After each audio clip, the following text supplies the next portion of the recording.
And that is the central message of today's press conference, that putting up taxes in this budget is a choice.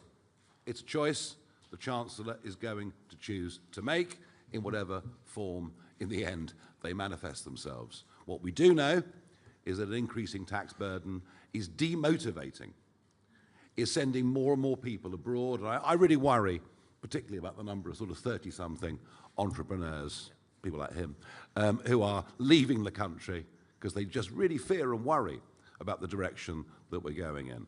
And once again, I want to reiterate, we as a party are proposing massive cuts in spending, and particularly massive cuts in welfare spending. And we're the first people really to have the courage in modern times to lay any of this out. Now, as ever, we will take our questions, beginning with our favourite broadcaster, the BBC, and Alex Forsyth. Thank you very much. You are talking again today about some pretty big numbers, 25 billion. Can I just press you on the workability of some of what you've announced? You said you would stop foreign nationals claiming universal credit, including those with EU settled status. That's protected by the withdrawal agreement. What gives you any sense that the EU would renegotiate that agreement? And if you say you'd act unilaterally, have you done any analysis of the potential costs when it comes to possible retaliation by the EU, including on trade? Well, firstly, on the point, on numbers, the last accurate figures we have are 2015, at which point there were 4 times the number of EU nationals in the UK getting benefits as there were UK citizens in Europe receiving any kind of benefits. But the numbers since then have exploded. Yep, and so since then, the number of EU nationals in the UK claiming welfare has increased sevenfold. Sevenfold. So the facts on the ground have changed. And therefore, look, we have a choice here. Either you have a government, which we've had now for years, that throws their hands up in the air and say numbers like, for example, foreign nationals claiming universal credit, that was 950,000 about 3.5 years ago. 3.5 years ago. That number is now 1.3 million. That's 350,000 more foreign nationals claiming universal credit in this country. That's happened in 3.5 years. So you tell me this, are we supposed to just stand by and allow that get to 2 million, 2.5 million, 3 million? Or are we actually going to say, sorry, we actually need to renegotiate this because this is patently unfair? Well, I think the whole relationship with the European Union needs renegotiating. It appears that the Starmer approach is surrender, surrender, surrender, starting with our fisheries, starting to make contributions again. I mean, the whole thing is mad. It is most certainly not what people voted for. And they were very, very clear. Labour in the general election were very, very clear there'd be no backturns at all on our relationship with the EU, and there've been several already. But look, the relationship clearly on this, and given the explosion of numbers, the relationship is hopelessly out of kilter. We'd like to negotiate something with the EU to show we're good neighbours on a reciprocal and fair basis. Jack Carson, next up from GB News. What impact do you expect the increase in the NHS surcharge to have on waiting times? And is that money is that ever going to be reinvested into public services, or is that only ever going to be a saving for the public purse? And just on the Home Secretary's announcements yesterday, do you think that they will stop the boats? Look, I thought that what the Home Secretary said yesterday in rhetorical terms was extremely encouraging. Extremely encouraging. It's just that in realistic terms, I'm not quite sure that it will survive her own backbenches and a vote in Parliament, and I can't see that any of it actually works. I mean, you can tell the judges, please interpret the ECHR and the Human Rights Act differently, but in practice, you can't actually make them do that, given the current group that we've got. So, frankly, I don't actually think that most of what she said will make any difference at all. And as for the gimmick, we're going to take away people's watches and earrings, and I mean, this is just never going to happen. And even in Denmark, which of course is what they were citing, even in Denmark, I think only 17 people have had valuables removed from them. And by the way, Denmark too, now beginning to struggle with its own policies directly as a result of the European Court of Human Rights. So look, rhetorically, fine, following very many of the things that we've been saying for some years, but in practice, I doubt much of it will actually happen. Yeah, and on your question regarding the NHS, look, we've made this press conference, and our proposals are to plug the current fiscal black hole that Rachel Reeves has created so that it is not necessary for her to raise taxes on British people.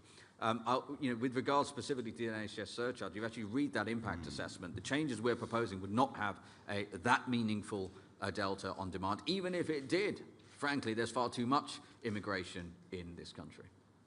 Yeah, thank you. Jasmine Cameron Chilesh, ITV News. Thank you. Jasmine Cameron Chileshi, ITV News. You say these cuts will raise around £25 billion. Is it your expectation that if they go ahead, a reform government wouldn't have to increase taxes such as national insurance or income tax? And just secondly, if I may, the Home Secretary has urged you, Mr Farage, to, quote, sod off after you suggested she was auditioning to join Reform. What's your response? And just to confirm, would Reform MPs vote with the government on their asylum changes if needed?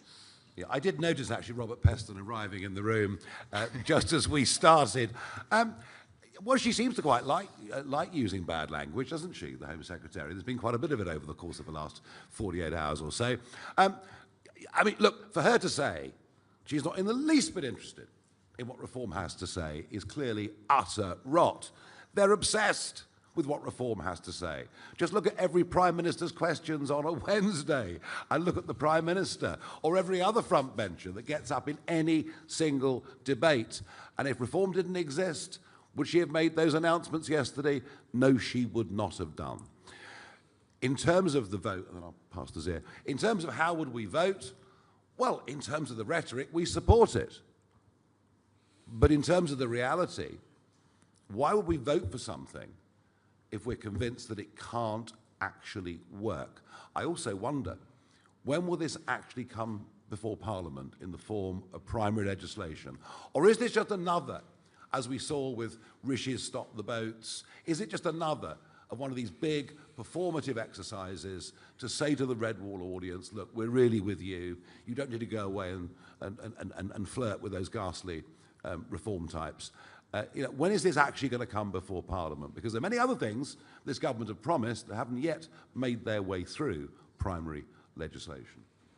Yeah, and listen, I would just comment, my personal perspective on this is that it was Keir Starmer who accused Nigel of being racist, if you remember. And I put it to you that if Nigel Farage had sat at a press conference and announced that a reform government would start taking jewellery away from people coming across on small boats, Lord only knows what would have happened. And I take great exception to that, actually. I do take great exception to that. And I do also, one of the points about that particular policy is my view is clearly entirely performative, because I don't know who they think is coming across by small boat. It's not 50 Cent and Lil Wayne, and so therefore taking their gold chains away is not going to raise anything like enough money to make any dent on the asylum budget. But look, the savings that we have outlined here, as I said, we've put them together carefully because they are things that Rachel Reeves can actually enact. Case in point being, for example, we have put in a 3-month notice period on the ending of universal credit payments. These are things, these are not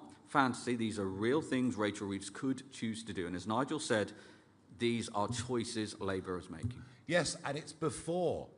It's before. Just look at the graph, look at the trend, look at those that will get benefit rights over the course of the next 3 years, and understand that the numbers we've talked about today will be significantly bigger by the end of this Parliament, which won't be in 2029. I'm pretty confident about that. Moving on, Tamara Cohen, Sky News.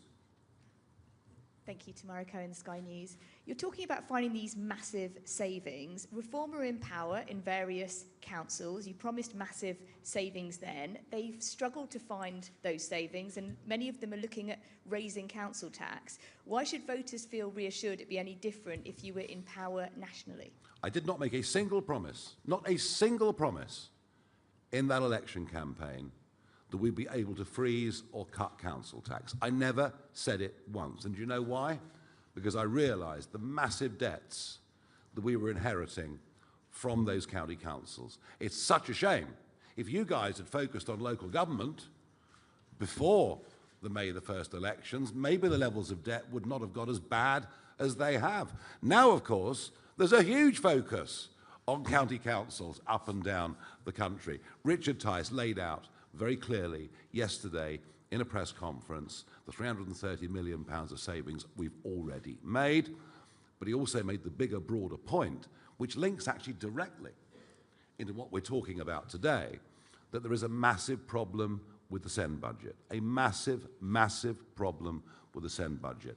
And this is going to need national government to work with local government to reduce those burdens. And it's a case of overdiagnosis, it's a case of misallocated budgets, it's a case of some of the most extraordinary expenditure. I mean, I wouldn't mind owning a taxi firm in Lincolnshire. It sounds like very good business.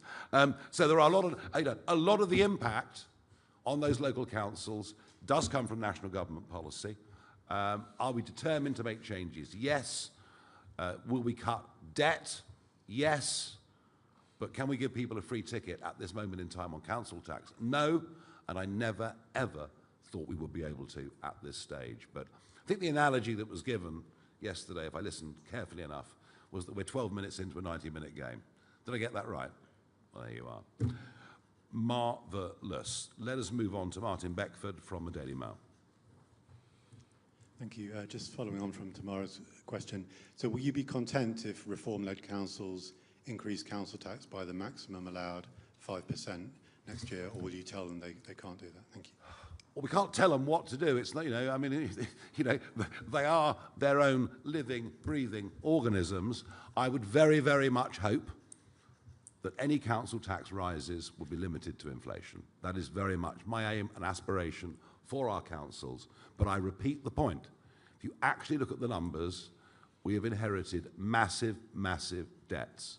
Massive debts. It isn't just at a national level that the country's in trouble. It's in big trouble at a local government level too.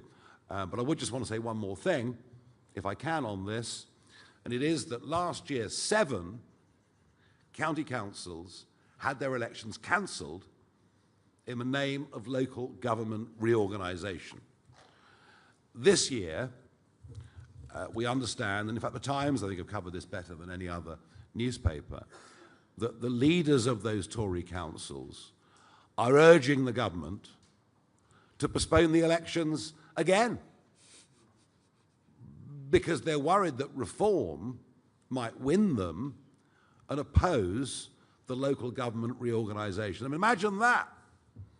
Imagine a democratic will of the people being discovered. So we would challenge very strongly the government and say, let's go ahead with the 7 county council elections. And by the way, part of that debate will be how we've run the other county councils. Let the public judge.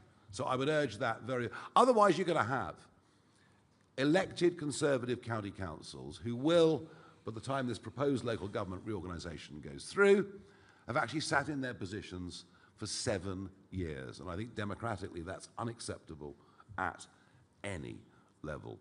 Martina Bett from The Sun. Thank you very much. You want to cap foreign aid at 1 billion, but do you think that should come with conditions? For example, making every penny of that conditional on countries taking back illegal migrants, for example, and if they refuse, then they get nothing. And just quickly, on the confiscation scheme of jewellery and other assets, are you saying that you're against that?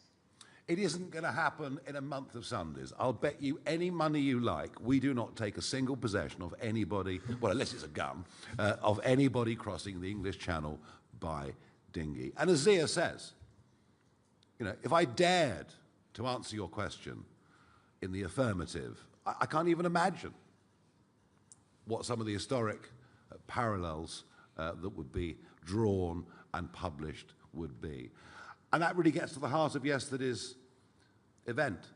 It was performative to a very, very large degree. Even if she believes this stuff herself, and clearly she is very much more from the Blue Labour wing of the party, even if she believes it herself, it just isn't going to happen. Camilla Tominey from The Telegraph.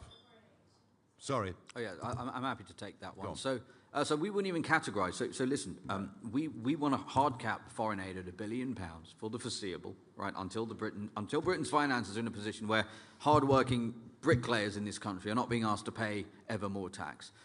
In terms of making it conditional, well, what we would say, as we outlined in Operation Restoring Justice, our deportation plan, we allocated £2 billion specifically for paying foreign nations to take back their illegal migrants. So we wouldn't even call that foreign aid. That's very simple.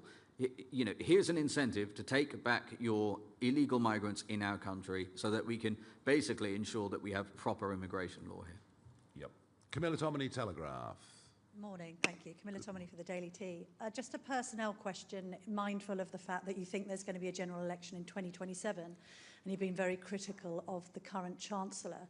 You've scrapped the tax cuts that Richard Tice wrote into the contract with the people at the last general election. If Zia Yusuf is now crunching the numbers for the announcements you're making today, should we presume that he's your preferred choice for Chancellor over Richard Tice now? Thank you. Lovely try, but you should... No, it's very good. I mean, no wonder you're so well paid. But I'm just not playing your silly little game, sorry. Right, moving on to the next question. Max Kendix from The Times, who has covered the local government cancellations better than any other journalist. Thank you. Couple of questions. One on, which was kind of asked before, but would be good to get addressed more fully. Is your aim to go into the next election making a promise not to raise any taxes whatsoever? Are there going to be solid commitments around that, or conversely, do you think there's an area that should be taxed more? And Zia, I wonder, Shabana Mahmood said yesterday, when she was being accused of being divisive by a Lib Dem MP, that she's the one regularly called an effing P word and told to go back home. Is that an experience of racism in public life that you sympathise with? Yeah, well, look, I've answered this a few times this morning on the morning round. So number one, I deeply sympathise with her for being in receipt of such appalling racism. That must be deeply unpleasant. And look, obviously different politicians have different reasons and motivations for saying and believing different things. I do somewhat take exception to this conflation with, or this association with, concern about immigration, legal and illegal, and racism. I do take exception to that because for, I think, decades now, and I've just been campaigning on this issue for decades, people in this country have voted time and time and time and time again for less immigration. Not because they're racist, not because they're running around shouting the F word or using the P word at people, but because they believe Britain should have borders, they believe in sovereignty, they believe in the rule of law, and they believe that if you pay taxes in this country, you should assume to actually get public services that make sense for you. So I would, it's a subtle thing, and again, I have deep sympathy, of course, for anyone who receives that kind of racist abuse. Lord knows I've received abuse too, just like every frontline politician. But this notion that one should conflate concern about immigration, which, as she did in the chamber yesterday, with such appalling racism, I do have something of an issue with that. Yeah, Melanie Phillips in your newspaper today makes some very similar points, actually, in a very powerful article. Look, we're a party that believes we need tax cuts, that the tax burden is too high, it's a disincentive. And by the way, I want lots of people moving back to Britain. I want people moving back to Britain who are going to pay lots and lots and lots of tax. Because if you drive away the wealthiest, you drive away the highest taxpayers, which means a potentially higher tax burden for everything else. But I think what we've shown you, or I believe what we tried to show you over the course of the last few weeks, is that we fully understand that we can't even talk about tax cuts until we get our spiralling debt problem in this country under control. Equally, there needs to be a big change of culture as well when it comes to work, productivity, success, and maybe we should be championing entrepreneurs that do well and make money rather than portraying them as being evil for having done well. So there are some big cultural shifts that are needed as well. No, we want tax cuts. The tax burden is too high. We're committed to doing that, but first, we're showing you that we can make the cuts and do the things that will give us the room. Can I just say one other thing on that? And it alludes to an earlier question as well, which is that I do think there's something of an underappreciation in the media about the changing financial situation since the last general election. And the country's finances have deteriorated meaningfully, even from the shambolic and deteriorated state they were in as a result of 14 years of Tory government. And if you were to look, and we can have this conversation again the day after the budget, but my assessment is, any reasonable assessment, assuming that Rachel Reeves does not do the things we're proposing here today, sadly, is that after the budget, just to unwind that incremental new taxes that Rachel Reeves has imposed on the British people, the mad inheritance tax changes, including on farmers, the 2% increase in national insurance contributions for employers, the sugar tax, all of these things she's talking about, will be north of £60 billion. And Lord knows we would love an early general election, but by the time we get to the next general election, in all likelihood, my view, is that we're going to be at north of £100 billion just to unwind the appalling tax rises that Rachel Reeves would have implemented. So we've got to be straight up with the British people about that. Absolutely. Jonathan Walker from The Express.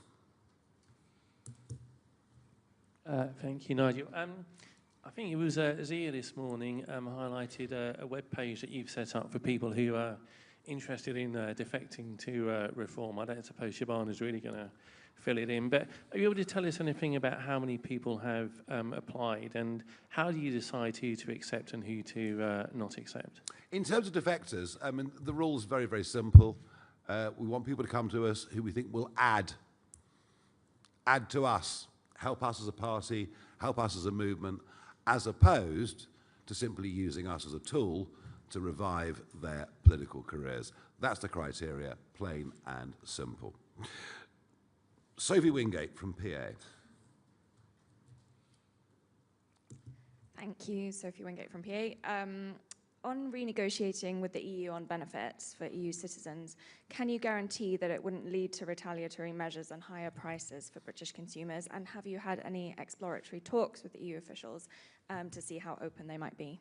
No, I'm not terribly popular in Brussels most of the time, it has to be said. I think they're quite pleased to see the back of me in many ways, although the European Parliament's very, very dull now that the Brexit Party aren't there. It's a negotiation. You know, it's a negotiation, and you go into a negotiation with a very clear idea of what your objectives are and what your interests are. And your interests ought to be the national interest, and the whole disaster of the EU renegotiation from the very, very early days was it was viewed by Theresa May and others as a damage limitation exercise as opposed to a rejuvenating opportunity. And so we finished up with a very bad deal that currently the Prime Minister is trying to make considerably worse.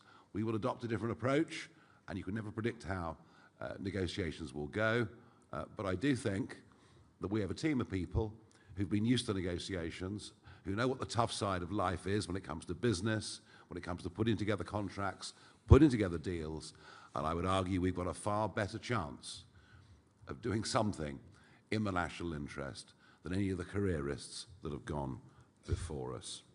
Maurizio Alencar, City AM.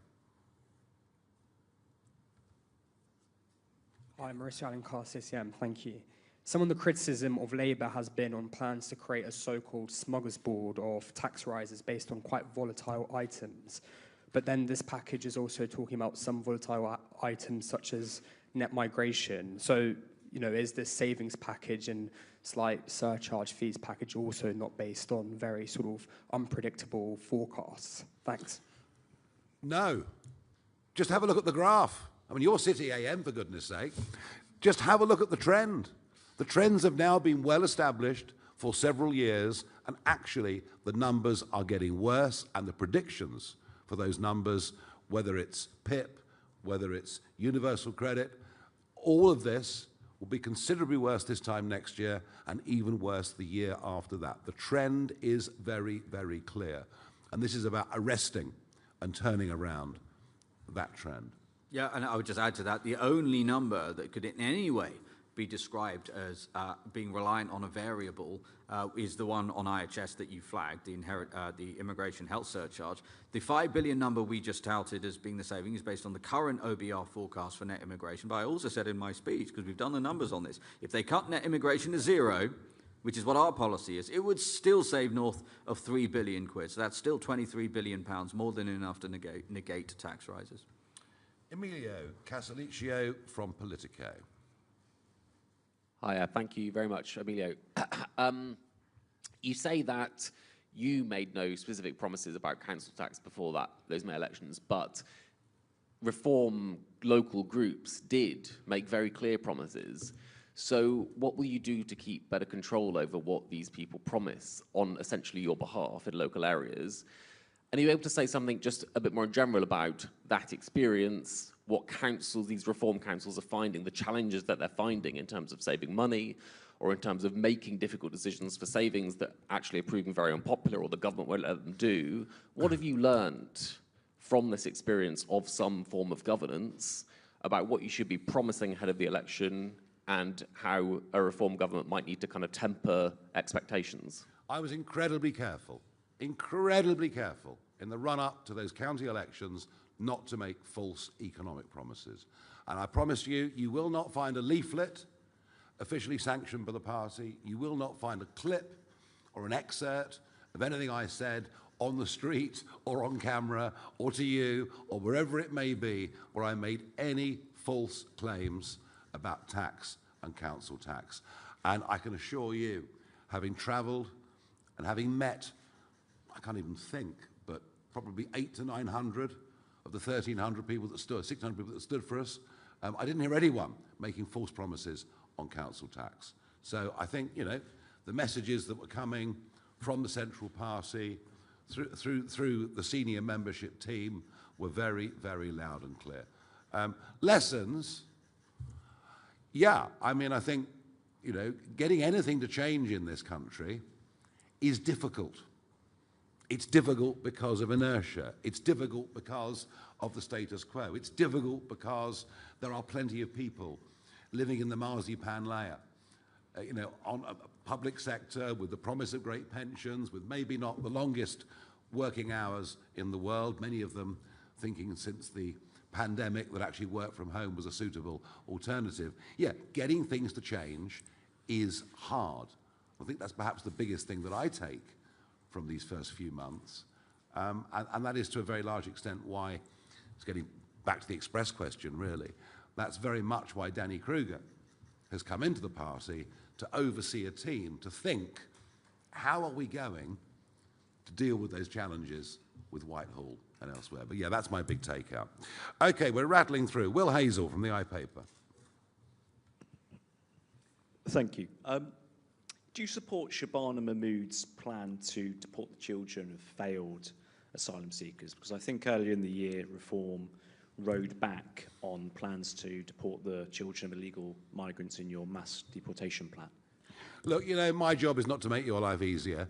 And so I'm going to say this. The absolute priority with deporting those who've come illegal are young, undocumented males of fighting age, many of whom will do great harm in this country to women, to girls, join crime gangs, and that is the absolute priority, and that remains my answer. Lucy White from Bloomberg. Thank you. I wanted to ask about steel. At the moment, the EU has proposed much higher tariffs on steel that we are trying to negotiate our way out of. If you were to torpedo relations with the EU by, for example, withdrawing from the ECHR or by treating their citizens here differently to the way we treat our own, how do you expect that to impact on these industries that are so reliant on our relations with the EU? Because the steel industry has said the tariffs at the current level that the EU is proposing would be incredibly damaging. No, and I understand that, but that's all part of a negotiation, isn't it? That's all part of a negotiation. And, you know, when you're negotiating against someone that sees weakness, they will keep hammering you. You know, that is the world that we live in. And we've shown weakness since 2016. Time after time after time. And frankly, under Keir Starmer's leadership, it is craven weakness that we're seeing on fishing and everything else. So yes, these are issues, as are trade issues around the whole of the rest of the world. But this is about a complete reset of our relationship, and one that is much more in our national interest. And, you know, steel is a very difficult subject anyway. I honestly don't believe that if Richard Tice and I had not gone up to Scunthorpe on that day, I honestly don't believe this country would be producing any primary steel at all. And that moves on to a whole bigger debate on energy and the sheer catastrophe that net zero, that the attempt to become the Saudi Arabia of wind, and onto this government, is for not just our traditional manufacturing industries, but forget data centers, forget AI, forget crypto, forget the entire 21st century economy.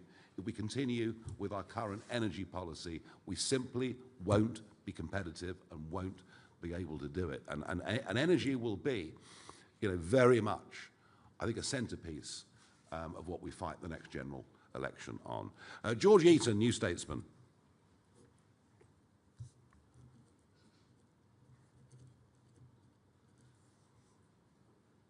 Nope, not here.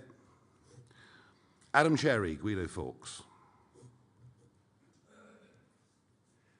Thank you. The Chancellor next week is set to announce a milkshake tax. What is Reform's position? My favourite subject. Right. What is Reform's position on sin taxes? You mentioned the sugar tax earlier. Would you abolish it? And under a Reform government, if I go into a restaurant, would I be able to buy a Coca-Cola and get it refilled unlimited times? Oh, I've seen that. I mean, it's as if we're all to be protected from ourselves and kept at home, wrapped up in cotton wool. Just take tobacco. Just take tobacco. The Australians have gone bonkers. A packet of cigarettes in Australia costs about 35 quid, maybe nearly 40 quid. So if you're living in Melbourne and you're in a criminal gang, forget cocaine. There's no money in cocaine. The money's in fags. And as a result of this, there have been 40 premises firebombed over the course of the last 2.5 years as the tobacco gangs fight against each other and burn out shops that are selling under-the-counter cigarettes. And you can go back to Adam Smith, if you like, who talked about brandy taxes. And if brandy tax is too high, guess what happens? You get smuggling. And I think when I take that down to sugar, well, clearly, there is not going to be a black market in milkshakes. I would fully understand that. But they're hot. When they're chucked in your face, they're really vile, I must tell you. I just think we're not doing enough through education and just banning things and taxing things and saying in that particularly famous chain that you can't fill up for a second time. I mean, it's just overreach on simply on the most astonishing level. Archie Earl from Unheard. I was wondering if you could tell us anything about if Reform has any plans to implement a Trump-style visa ban on any countries, especially in light of Shabana Mahmood's announcements. Well, the visa ban that Shabana Mahmood talked about yesterday was actually, yes, a very sensible negotiating tactic. Why wouldn't any government looking after the national interest do that? It was one of the most attractive things I thought she said. Let's show some muscle as a country, and we can do that with Nigeria, etc. Even Eritrea, maybe, I don't know. But so there's much we could do. But I just, again, say to you that it all sounded great. It's all supposed to neuter support for reform. I just don't believe any of it with this government, this cabinet, and these backbenches, and the leftward movement that we're seeing in Labour politics. The drag that is coming now from the Greens, it won't be Jeremy Corbyn because he can't run a bath, but there is that gradual drift to the left. I just don't believe it'll ever happen. Right, 2 or 3 more. Anna Gross from the Financial Times. Would be under the The immigration health surcharge, in all of the documentation that I've read, it's calculated on the average cost to the NHS of migrants who are eligible for the surcharge. So I'm confused about where you got this £2,700 figure from, which I can't find. Also, when the government has increased IHS before, the number of people whose fees are waived goes up because fewer people can afford it. So wouldn't that reduce the revenue from this policy? And also, what are you going to do about the people who say, look, I literally can't afford it, and then their fees get waived? If I was to go to Australia and work in Australia and I couldn't prove that I either had the cash in my account or the health insurance for up to 4 years, I wouldn't be let in. Zia? Yeah, no, it's spot on, right? So the first point to make is that there's a very substantial document, which is the government's own. It's a Home Office impact assessment. All the numbers are in there, and it literally states very explicitly that the per capita, per year cost of the NHS is north of £2,700. And the last Tory government set the surcharge at £38 of that. And you can read the document. It's a very, very long document, but it's abundantly clear that the Home Office and the government actually has no idea what the actual cost is. And the reason why I laid out, for example, yeah, it's all in there and in the document that we'll publish. But the reality is, if you just looked at maternity rates, for example, contact with the NHS and per capita costs in the NHS, in reality, yes, you have an average, yes, you have a median, but it's massively driven by significant events, one of which, for example, is a birth. And the migrant, the foreign national birth rate is 30% higher than it is for British nationals. And each one of those births costs £5,500. There's absolutely no justification for keeping the number of that. Now, there are also, as you say, a number of exemptions inside the IHS. One of which would be for ILR. Now, obviously, our plan is to abolish ILR altogether, but if Rachel Reeves doesn't want to do that, she could just remove that exemption. Obviously, asylum seekers, all of these other sorts of people don't have to currently pay. Nor, by the way, I want to be crystal clear, NHS workers are currently exempt. We would retain that exemption. So we're saying even in a net zero immigration scenario, it would raise £3 billion. Based on current OBR forecasts for immigration this year, it would be £5 billion. David Burke from the Mirror. Hiya, thank you very much. In a hypothetical situation where a company were to go bust, it's a big local employer in an area, under your proposals, the British citizens on the workforce would have the safety net of support, but their colleagues, neighbours from the EU or from overseas in some way wouldn't. They'd also have their own living costs, their own families, etc. Do you think that's fair, and do you think the wider public think that's fair? I just think the model that we've been pursuing for basically a quarter of a century of importing as much cheap foreign labour as we possibly can has been a benefit to some employers, especially big employers, but the net effect on the British economy, it's been catastrophic on productivity, and it has, as the years have gone by, just brought upon us a massive range of social costs through dependence, etc. We cannot continue with this current model. I understand that for some people there'll be short-term concerns. Of course there will be. But what we're saying is we have to turn this around. And frankly, you know, to have so many millions of people of working age not working is the thing that is going to have to be addressed. Thank you. Peter Walker from The Guardian. I'm hidden here, so I'm going to stand up. If I can return to the very, very first question of this quite long press conference, which you didn't completely answer from the BBC, has the party modelled at all what the economic consequences of your actions on EU nationals, what would be the case if the EU hit back, for example, on trade, or are you convinced that they won't? And if I may, I asked Richard this yesterday. He basically said he didn't particularly have any concerns about the views of your new head of the student organisation, who has argued quite vehemently on X that people from minority ethnic backgrounds are not necessarily British, even if they're UK born and bred. Do you share Matthew Goodwin's views? And given the fact he's in the party, does this indicate that your proud record you've talked about a lot of keeping far-right elements out of your parties, is that era now gone? No, and we will always keep far-right elements out of our party. I've always done that. You've known me for goodness knows how many years. I've always made sure we've never had BNP types, etc. in. I think what Goodwin said, it was nuanced. And if you look at the nuance, it perhaps doesn't look as ugly as you try to make out, is the point that I would make. But of course, as soon as you set up a youth wing, you're going to have problems with everybody. And we knew that before we did it. I would argue with Europe, they're still selling us lots of cars, you know. They're still selling us lots of cars. We're still buying 20 million bottles of champagne every year. You know, we need to get back to a basic trade agreement. And look, you know, have we costed? There are all sorts of good and bad scenarios that can happen every single day of the week. I am confident we can come to a much better deal with the European Union. I was going to ask one last question. Robert Peston, do you have a question as you were late in the room? Fine, very good. Yes, one more. Sorry, I apologise. Not on my list, I apologise. No, I'm later. Thank you.